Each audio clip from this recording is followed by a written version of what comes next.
But something told me, like, just be persistent. Like, opportunities favor the persistent, right? I will definitely agree. When it comes down to finding opportunities, it's those individuals who stay consistent with, who stay persistent, are the ones that are actually favored with various different opportunities. I remember, again, I have to give you a real estate example, you guys. When I first started out on my real estate journey, I had a client who, she came and she looked at a couple of homes, and she's like, Kaija, I'm not ready right now to actually buy a home.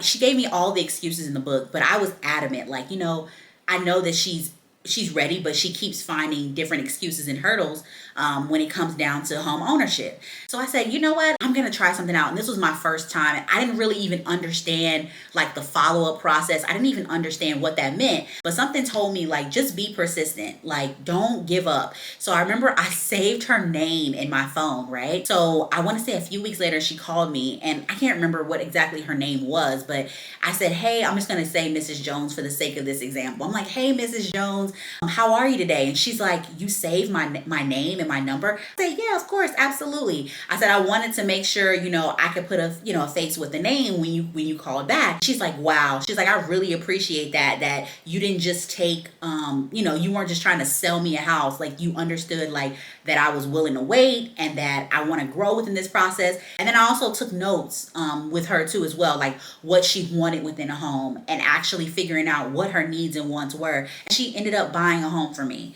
So think about, in that scenario, other agents may have, oh, she's not ready, or oh, she's not serious, so I'm not going to worry about it.